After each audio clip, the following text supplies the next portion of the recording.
ఆయన గురించి స్తోత్రం చేస్తే ఇదే స్తోత్రం చేస్తాం. ఏదైనా మనం మెళ్ళో ఒక హారం వేసుకున్నాం అనుకోండి, ఆ హారానికి రెండు వైపులా పేటలు అంటారు. రెండు పేటల్ని కలుపుతూ మధ్యలో ఒక నాయకం పూస అని ఉంటుంది. అది చాలా సొబగుగా, చాలా గొప్పగా ఉంటుంది. సీతమ్మ రాముడు అనబడేటటువంటి హారంలోని అటు ఇటు ఉన్న పేటల్ని కలిపేటటువంటి ఆ నాయకం పూస, ఆ మణి హనుమ. ఆయన శ్రీరామాయణానికి అంతటికీ కూడా గొప్ప తేజస్సుని, రామాయణానికి అంతటికీ కూడా అంతటి ప్రకాశాన్ని తీసుకొచ్చినటువంటి మహాపురుషుడు. అసలు స్వామి హనుమ పేరు చెప్తే చాలు, బుద్ధిర్యశో బలం ధైర్యం నిర్భయత్వం అరోగత అజాడ్యం వాక్పటుత్వం చ హనుమత్ స్మరణాత్ లభేత్. హనుమని స్మరించినంత మాత్రం చేత, హనుమకి నమస్కరించి హనుమని సేవించినంత మాత్రం చేత హనుమ యొక్క గొప్పతనం ఎక్కడుందంటే అజాడ్యం. ఆయనని సేవించినటువంటి వారికి జాడ్యము పోతుంది. జాడ్యము అంటే జడత్వము. జడత్వము అన్న మాటకు అర్థం ఏమిటంటే స్పందన శక్తిని కోల్పోవడం. శ్రీరామాయణంలో రామచంద్రమూర్తిగా శ్రీ మహావిష్ణువు వచ్చే ముందే బ్రహ్మదేవుడు అనేక మంది దేవతల్ని శాసించాడు. రావణ సంహారం అంటే అంత తేలికైన విషయం కాదు. నరవానరముల చేత సంహరింపబడడు కనుక, ఆయన నరవానరముల చేత సంహరింపబడనని వరం అడగలేదు కనుక మీ అందరూ కూడా వానరాంశలలో వెళ్ళండి అన్నాడు. దేవతలందరూ వానరుల యొక్క అంశలలో వచ్చారు. కానీ ఒక్క హనుమ అవతారం మాత్రం చాలా విశేషమైన అవతారం. అసలు శ్రీరామాయణంలో విచిత్రం ఏమిటంటే బాలకాండలో హనుమ కనపడరు, అయోధ్యకాండలో కనపడరు, అరణ్యకాండలో కనపడరు. ఆయన కనపడేది 3 కాండలు దాటిపోయిన తర్వాత 4వ కాండ కిష్కింధకాండ ప్రారంభంలో కనపడతారు. 4వ కాండలో కనపడినటువంటి హనుమ కిష్కింధకాండ దాటగానే సుందరకాండలో అత్యద్భుతమైన పాత్ర పోషిస్తారు. ఇంకా తర్వాత శ్రీరామాయణంలో కిష్కింధకాండ వరకు ఉన్న పాత్రల్ని మర్చిపోయిన వాళ్ళు ఉంటారేమో, కానీ ఇక హనుమ పాత్ర మాత్రం ఎవ్వరూ విడిచిపెట్టలేరు. అంత గొప్ప స్థితిని పొందుతుంది. 7 కాండల రామాయణంలో ఉత్తరకాండ చాలా మంది చదవరు, 6 కాండలే చదువుతారు. 6 కాండలలో 3 కాండలలో అసలు హనుమ గురించి ఏమీ లేదు. 4వదైన కిష్కింధకాండలో ఆయన ప్రవేశం. 4వదైన కిష్కింధకాండలో హనుమత్ ప్రవేశ సమయంలో అసలు ఆయన ఎలా పుట్టారు అన్నదాన్ని మహర్షి చెప్పలేదు. అకస్మాత్తుగా హనుమ ఆ భయపడిపోతున్నటువంటి సుగ్రీవుణ్ణి నువ్వు ఇలా భయపడకూడదు అన్న దగ్గర ప్రారంభం హనుమ పాత్ర ప్రవేశం. ఎవరి హనుమ, ఎక్కడి నుంచి వచ్చారు, మధ్యలో ఒకసారి సంక్షిప్త పరిచయం మాత్రమే చేస్తారు. కానీ అసలు హనుమ యొక్క అవతార విశేషాన్నంతటినీ కూడా శ్రీరామాయణం ఉత్తరకాండలో చెప్పారు. అందులో అంజనాదేవి వాయుదేవుణ్ణి తన గర్భమునందు ధరించింది, అనగా వాయువు యొక్క తేజస్సుని ధరించి ఆమె గర్భవతి అయింది. కారణజన్ముడైనటువంటి ఒక మహాపురుషుడు జన్మించాలి. ఆమె పర్వత గుహలో ఉంది ఆ సమయంలో, అరణ్యంలో. ఆమెకి శాలిశూక నిభాభాసం ప్రసూతేమం తదాంగన ఫలాన్యాహర్తుకామావై నిష్క్రాంత గహనే వనే అన్నారు మహర్షి. ఆమె శాలిశూక నిభాభాసం, హనుమ యొక్క రంగు గురించి లోకంలో రకరకాల అపోహలు. ఆయనకి తీసుకెళ్లి నీలం రంగు వేసేస్తూ ఉంటారు. అసలు ఆయన రంగు అది కాదు. ఆయన పచ్చగా బంగారం ఎలా ఉంటుందో అలా ఉంటారు. వేష్టితార్జున వస్త్రంతం విద్యుత్ సంఘాత పింగళం అంటారు సుందరకాండలో మహర్షి. మెరుపుల పోగు ఎలా ఉంటుందో అంత పచ్చటి రంగు అయింది.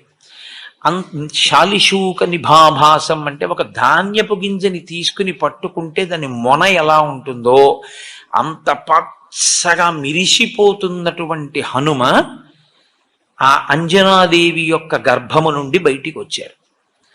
ఆవిడికి ఆకలేసి ఓ పండు తిందామని ఆ గుహలోంచి ఆ పక్కన ఉన్న అడవిలోకి ఆవిడ వెళ్ళింది. ఫలాన్యాహర్తు కామావై నిష్క్రాంత గహనీవని. ఇప్పుడు ఈ పిల్లవాడు పడుకుని ఉన్నాడు, అప్పుడే పుట్టాడు. పుట్టి ఇంకా కొద్ది సమయం ఈ పిల్లవాడికి ఆకలేసి, పాలు ఇవ్వడానికి అమ్మ దగ్గరలో లేదు. పుడుతూనే ఈ పిల్లవాడికో పండు తిందామనిపించి ఆయన పైకి తలెత్తి చూశాడు. బాలసూర్యుడు కనపడ్డాడు. అంటే తెల్లవారుజాము సమయంలో సూర్యోదయ సూర్యోదయ సమయమునందు స్వామి హనుమ జన్మించారు. ఆ బాలసూర్యుణ్ణి చూసి ఇదేదో ఎర్రటి పండు అనుకున్నారు ఆయన. అనుకుని వెంటనే బాలార్కాభిముఖో బాలో బాలార్క ఇవమూర్తివాన్ అన్నారంతే మహర్షి.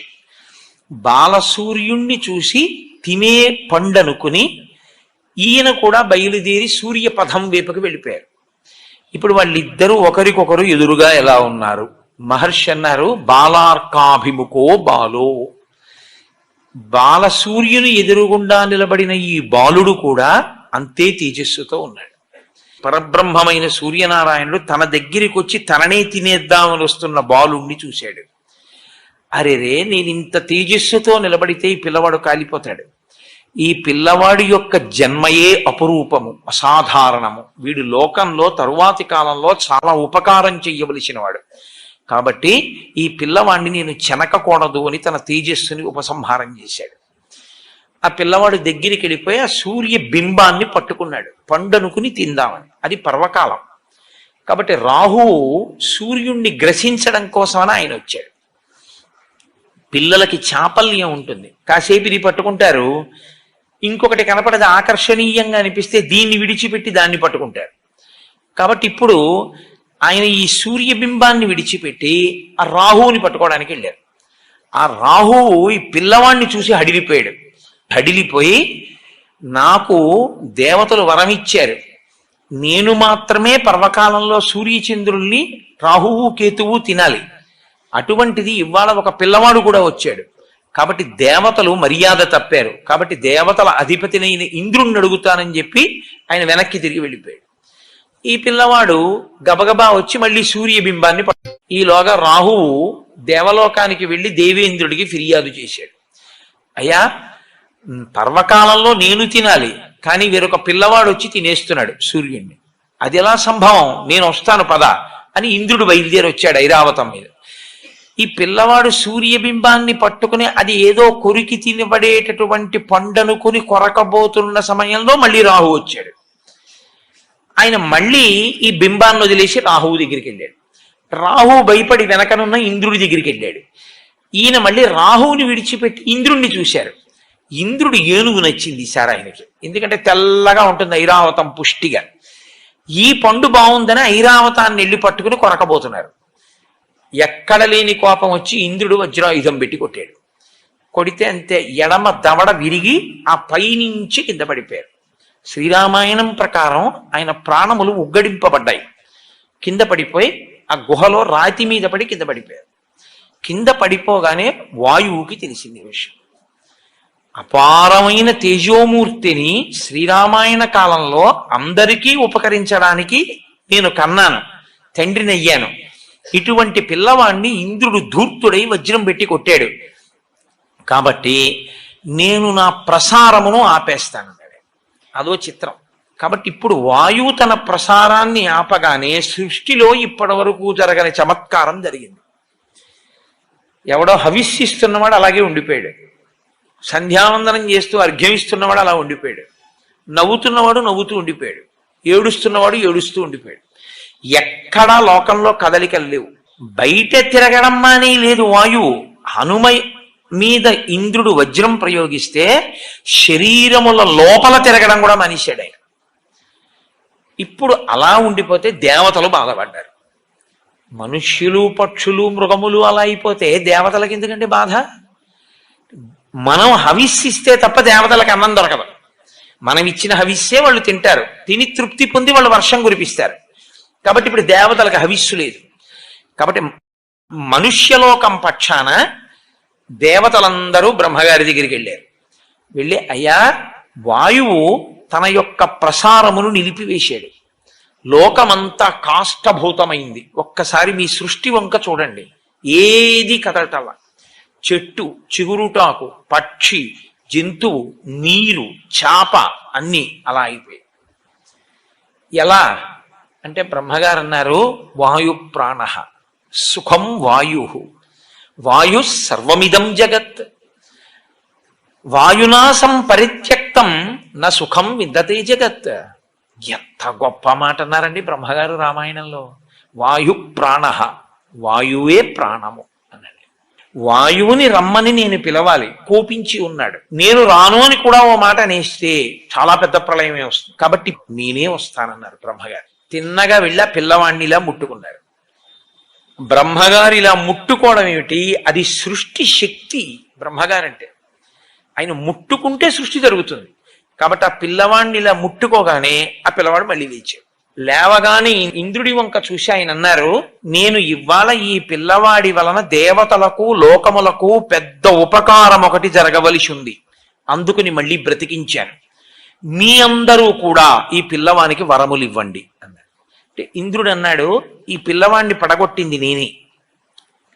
నేను వేసిన వజ్రాయుధానికి ఇతని ఎడమ దవడ సొట్టబడింది కాబట్టి, సొట్టబడిన హనువులు కలిగిన వాడు కాబట్టి ఈ పిల్లవాణ్ణి నేను వజ్రాయుధంతో కొట్టానన్న దానికి గుర్తుగా హనుమా అని పిలవబడతాడు. 2, నేనిచ్చే వరం ఏమిటంటే ఈ పిల్లవాణ్ణి నా వజ్రాయుధము ఇక చెనకలేదు. సూర్య భగవానుడు అన్నాడు, నాలో ఉన్న తేజస్సులో 100వ వంతు ఈ పిల్లవాడికి ఇచ్చేస్తున్నాను. వీడికి శాస్త్రం చదువుకునే యోగ్యత కలిగిన నాడు సమస్త శాస్త్రములు నేను బోధ చేస్తాను. వరుణుడు అన్నాడు, ఈ పిల్లవాడికి అలసట, దగ్గుత్తిక ఇలాంటివి కలగవు. వరుణపాశముల చేత ఈ పిల్లవాడు ఎప్పుడూ మృత్యువుని పొందడు. యమధర్మరాజు గారు అన్నారు, నా శక్తి 2 రకములుగా ఉంటుంది. 1 రోగము, 2 మృత్యువు. ఈ 2 లోకంలో ప్రవేశపెడతాను నేను. నా అనుగ్రహం చేత ఈ పిల్లవాడికి రోగముండదు, ఈ పిల్లవాడికి మృత్యు ఉండదు. కాబట్టి ఇతను మృత్యువునకు అతీతుడై ఉంటాడు. చతుర్ముఖ బ్రహ్మగారు అన్నారు, ఈ పిల్లవాడు బ్రహ్మదండమునకు కూడా లొంగడు. ఎవరికొచ్చే ఈ శక్తులన్నీ?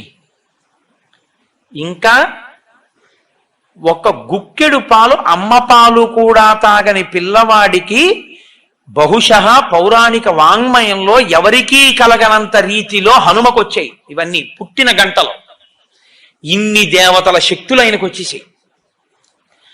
ఇంతమంది మిగిలిన దేవతలందరూ వచ్చారు. అందరూ తమ తమ శక్తుల్ని ధారపోయడంలో చిత్రం ఏమిటంటే, అమ్మవారు ఆవిర్భవిస్తుంటుంది దేవీ భాగవతంలో. అప్పుడు తమ శక్తిలో కొంత ధారపోస్తారు. ఇక్కడ వాళ్ళు ఏం చేశారంటే, మా ఆయుధముల వలన ఈ పిల్లవాడు చెనకబడడు. కాబట్టి ఇప్పుడు హనుమని బంధించగలిగినది, కొట్టగలిగినది, చంపగలిగినది, అలసటకి గురి చెయ్యగలిగినది, కాల్చగలిగినది, తడపగలిగినది ఏది ఎవరికి శక్తి లేదు. అటువంటి ఒక మహాభూతము తయారైంది, ఆయనే హనుమ. 1 గంటలో ఇన్ని శక్తుల్ని ఆ పిల్లవాడికి ఇచ్చేశారు. ఆయన పసిపిల్లాడు. ఇన్ని శక్తుల్ని ఇచ్చారు కానీ బాల్య చాపల్యమును తీయలేదు. ఈయన అంజనాదేవితో కలిసి వెళ్ళి మున్యాశ్రమములకు వెళ్ళి ఆ చెట్లన్నీ విరగొట్టేసేవారు, ఆ పాకలన్నీ పీకేసేవారు, ఆ బట్టలన్నీ చింపేసేవారు. విపరీతమైన బలం. అది ఎలా వినియోగించుకోవాలో తెలియగలిగినటువంటి పరిణితిని పొందినటువంటి వయస్సు కాదు. చాపల్యము చేత ఈ బలమంతా కూడా అందరినీ ఇబ్బంది పెట్టేదిగా తయారైంది. అప్పుడు ఋషులందరూ అన్నారు, ఈ పిల్లవాని బలము ఈ పిల్లవాడు మరిచిపోవుగాక. మరి ఎప్పుడు గుర్తొస్తుంది ఈ పిల్లాడికి అని అడిగారు. యదా తే స్మార్యతే కీర్తి తదా తే వర్ధతే బలం. ఈ పిల్లవాని యొక్క బలాన్ని మళ్ళీ జ్ఞాపకం చెయ్యడం కోసమని ఏ మహాపురుషుడు ఏ కాలమునందు స్తోత్రం చేస్తాడో ఆ కాలమునందు జ్ఞాపకానికి వస్తుంది. అంటే ఇప్పటికీ హనుమ మరిచిపోయి ఉన్నారా తన బలాన్ని? మరిచిపోయి ఉంటే 100 యోజనములు ఎలా దాటారండి? హనుమ ఎప్పుడూ బలవంతులే. ఆయన శాపం ఎప్పుడు తీరిపోయిందో తెలుసా అండి? కిష్కింధకాండ చివరిలో తీరిపోయాయి. కిష్కింధకాండ చిట్ట చివరిలోకి వెళ్ళినప్పుడు ఆ 100 యోజనముల సముద్రాన్ని దాటి వెళ్ళాలి. దొరికేసిందిగా, విషయం తెలిసిపోయింది. 100 యోజనములు దాటి వెళ్ళిపోతే అవతల ఉన్న కాంచన లంకలో శిశుపా వృక్షం కింద సీతమ్మ తల్లి ఉందని ఎలా తెలుసు? అంటే దూరదృష్టి కలిగినటువంటి వాడు సంపాతి ఎంత దూరమైనా చూసి చెప్పగలడు. ఇదిగో ఇక్కడి నుంచి నాకు చూస్తే 100 యోజనముల అవతల కాంచన లంకలో ఉన్నటువంటి శిశుపా వృక్షం కింద కూర్చున్న సీతమ్మ తల్లి నాకు కనపడుతోంది, అక్కడుంది సీతమ్మ అని చెప్పాడు. కాబట్టి ఇప్పుడు 100 యోజనములు దాటి వెళ్ళాలి. ఎవరు వెడతారు? మైందుడున్నాడు, దివిదుడున్నాడు, జాంబవంతుడున్నాడు, అంగదుడున్నాడు, సుషేణుడు ఉన్నాడు, తారుడు ఉన్నాడు. వీళ్ళందరూ లేచి ఒకడు 30, ఒకడు 40, ఒకడు 50, ఒకడు 60, ఒకడు 70, ఒకడు 90. ఎవడు ఎంత చెప్పినా 100 వెళ్ళి 100 తిరిగి రాలేని వాడు సముద్రంలోనే పడిపోతాడు. ఒక్క అంగదుడు అన్నాడు, నేను 100 యోజనములు దాటి లంకాపట్టణ ప్రవేశము చేయగలను, కానీ తిరిగి నేను వెనక్కి రాగలనా అన్న విషయంలో నాకు స్థిరమైనటువంటి అభిప్రాయం లేదు, రాగలనో రాలేను అన్నాడు. జాంబవంతుడు అన్నాడు, నువ్వు ప్రభువి, నిన్ను పంపించరేమిటి అని అప్పుడు స్తోత్రం చేశాడు హనుమని.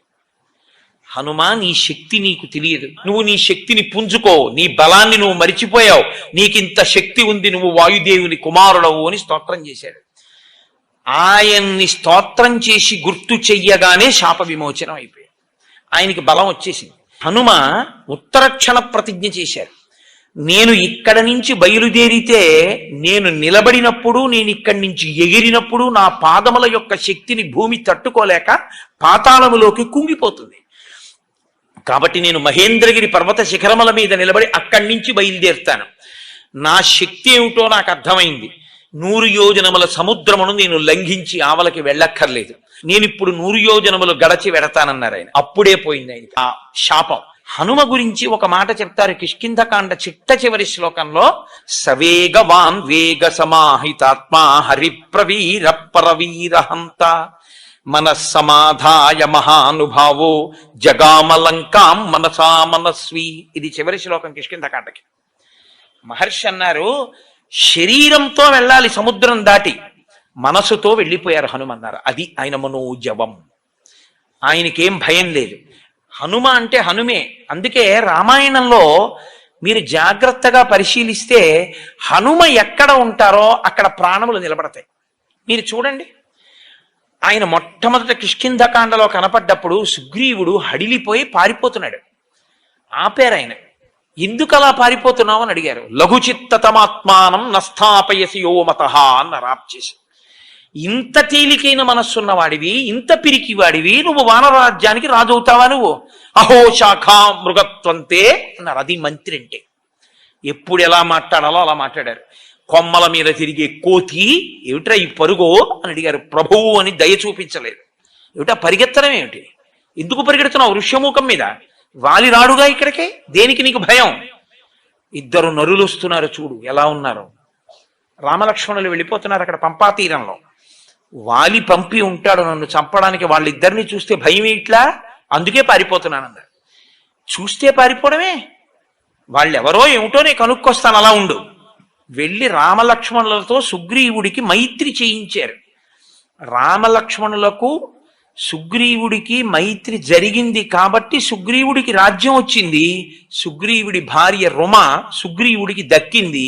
అసలు యుద్ధకాండలో ఆయన చేసినటువంటిది ఒక అత్యద్భుతాన్ని చేశారు ఆయన. అది అనన్య సామాన్యం. ఎందుచేత అంటే ఒకరోజు యుద్ధకాండలో ఇంద్రజిత్ యుద్ధం చేశాడు. యుద్ధం చేసినప్పుడు వానర సైన్యంలో ఎవ్వరూ లేచి నిలబడడానికి వీలు లేకుండా రామచంద్రమూర్తి అంతటి వాడు నిలబడిన తీరుని వాల్మీకి మహర్షి వర్ణించారు. వడగళ్ల వానలో నిలబడిన వాడిలా ఉన్నాడు రాముడు అన్నారు. ఒక వానరుణ్ణి కాదు, కొన్ని కోట్ల మంది వానరుల్ని, 84 కోట్ల మంది వానరుల్ని అని నాకు జ్ఞాపకం. ఆకాశంలో మేఘాల చాట్న ఉండి ఎప్పుడు బాణం తీశాడో, ఎప్పుడు బాణం వేశాడో తెలియకుండా అందరి శరీరంలోనూ బాణాల ములుకులు విరిగిపోయాయి. కొన్ని లక్షల మంది చనిపోయారు, కొన్ని లక్షల మందికి కాళ్ళో చేతిలో విరిగిపోయాయి. రామలక్ష్మణులు కూడా పడిపోయారు నేల మీద. ఆ పడిపోయిన రోజున బ్రహ్మాస్త్రానికి కట్టుబడడు కాబట్టి ఇంద్రజిత్ బ్రహ్మాస్త్రం వేసి వెళ్ళిపోతే హనుమ ఒక్కరే బ్రహ్మాస్త్రమునకు కట్టుబడరు కాబట్టి ఆయన లేచారు. గౌరవం ఇచ్చి బ్రహ్మాస్త్రానికి కాసేపు కట్టుబడి లేచారు. విభీషణుడికి తెలుసు కాబట్టి తట్టుకున్నాడు. ఇక మిగిలినటువంటి వీళ్ళిద్దరూ 2 కాగడాలు పట్టుకుని అసలు బతికున్నారా ముఖ్యమైన వీరులు చూద్దామని వెడుతున్నారు. పెద్దవాడు అని జాంబవంతుడి దగ్గరికి వెళ్ళారు.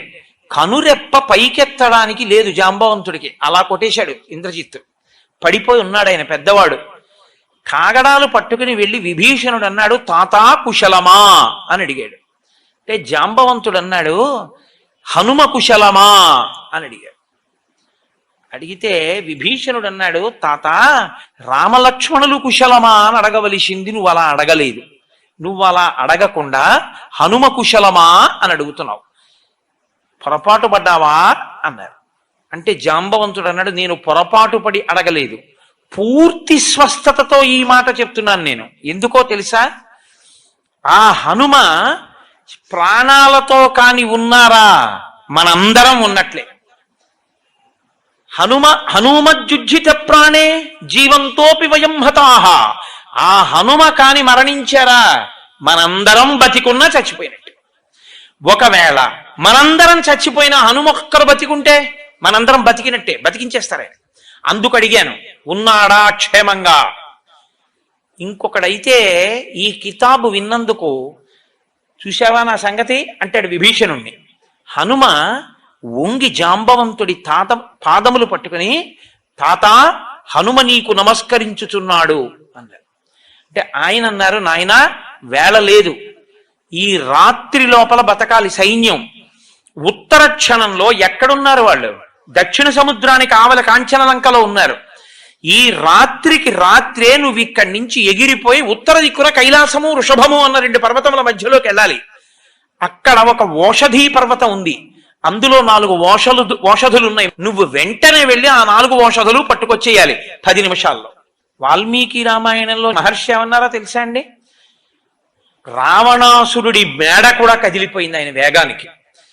ఇలా కన్ను మూసి కన్ను తెరిచేటప్పటికి మెరుపు మెరిసినట్టు వెళ్ళిపోయారంటే అది ఆయన మారుత తుల్య వేగం. అంటే కైలాసము వృషభము మధ్యలోకి వెడితే ఓషధులు అనుకున్నాయి, ఈయన మనని తీసుకెళ్ళిపోవడానికి వస్తున్నాడు, ఈయనకి కనపడకుండా దాక్కుందామని తేజస్సుని అవి ఉపసంహారం చేస్తే రామకార్యం మీద వచ్చిన నాకు ఉపయోగపడకుండా దాక్కుంటారా? మీరెక్కడున్నా మా వైద్యుడున్నాడు సుషేణుడు, ఆయన కనిపెడతాడు అని పర్వతాన్ని పెకలించి తీసుకొచ్చేశారు లంకాపట్టణానికి. తీసుకొచ్చి అక్కడ ఆ పర్వతాన్ని దింపితే ఈ 4 ఓషధుల యొక్క శక్తికి ఈ 4 ఓషధులు ఎవరి కొరకు తేబడ్డాయో వాళ్ళు బతుకుతారు, అందుకని రాక్షసులు బతకలేదు. అది హనుమ యొక్క శక్తి అంటే.